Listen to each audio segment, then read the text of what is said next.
This is my talk for the second day of Rosh Hashanah 5786, 2025, here at Temple Shalom in Bridgewater, New Jersey. So the thing to do on Rosh Hashanah is to talk about the state of the world, or the state of the Jewish people, or the state of our souls. It's hard to know where to start with all of that. And it sent me back to the Torah I learned as a young man. But I didn't really learn all that much Torah in my youth, despite my teachers' and rabbis' best efforts. I spent much more time memorizing the comedians who did stand-up specials on HBO. And in that pre-internet era, for me, as a teenager in Kenosha, Wisconsin, HBO was the only place I could really hear comedians using foul language, which was wildly compelling to me. So I really learned how to speak publicly, not by listening to sermons of great rabbis, but by recording on VHS tapes of blessed memory, George Carlin, and repeating his inflections, his pauses, his cadences. Carlin, a passionate atheist, I'm sure would be surprised at the result. God rest his soul. Carlin was famously arrested in Milwaukee, Wisconsin, for reciting the provocative bit, the 7 words you can't say on television. The 7 words you can't say because they're so irredeemably filthy are not to be repeated here. If you like that sort of thing, you can Google them after the holiday is over and after you turn 18. The point really is that language is powerful. Carlin questions why some think these words are so powerful, but he's making his living with words, so words clearly carry serious weight. And these 7 words were so dirty that saying them out loud, it was feared, will corrupt minds, destabilize the social fabric, shock and offend sensibilities.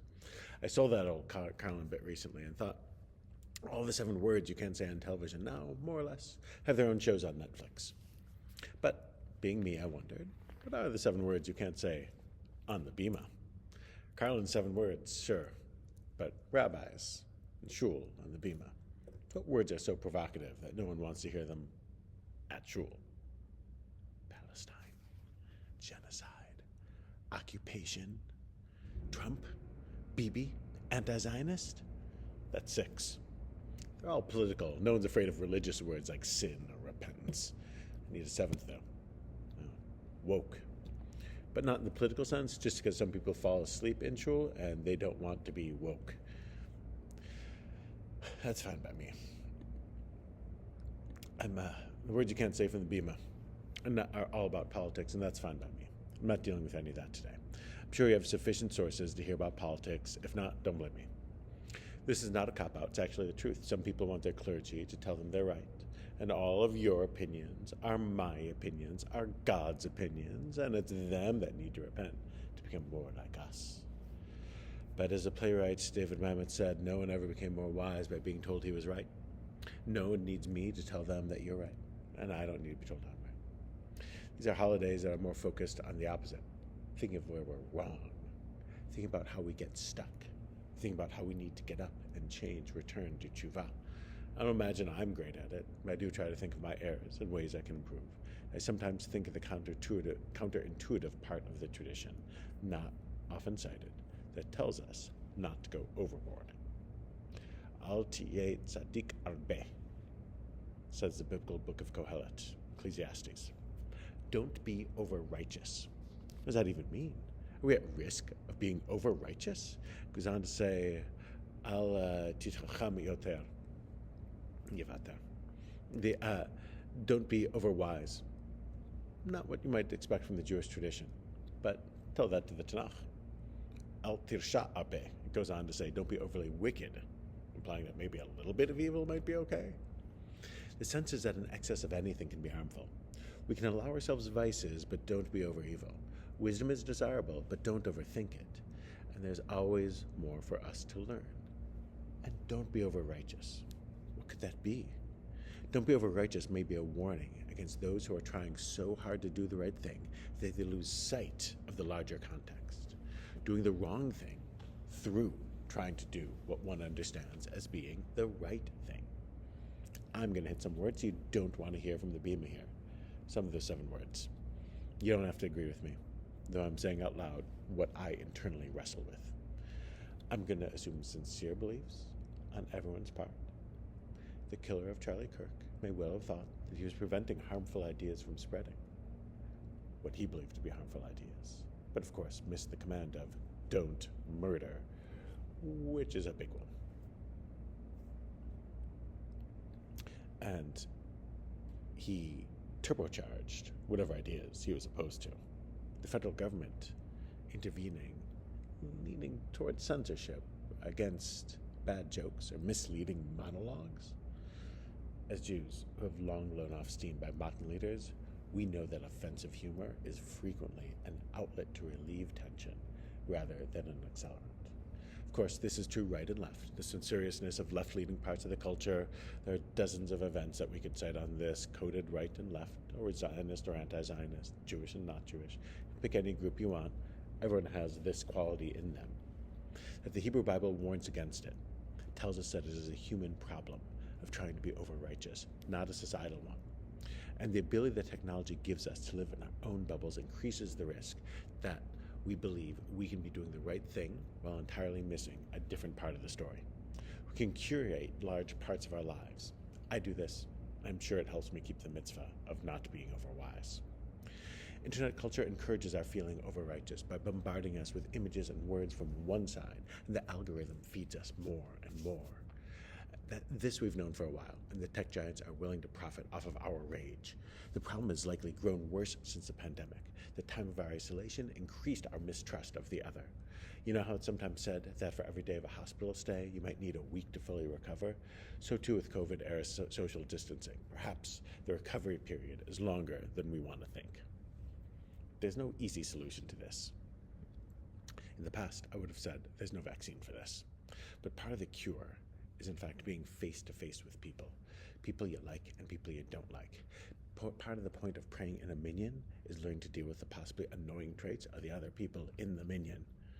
And maybe we encounter God there, not just in the wow moments of seeing a great mountain or a stunning sunset, or in the profound connection of loving relationships, but also in learning to see the humanity of those who are different and sticking together despite those differences.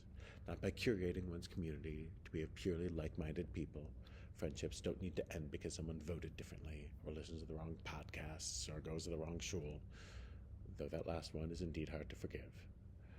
But by understanding that we all make bad decisions. That's the point of the high holidays. Your anti-Zionist sibling is still your sibling.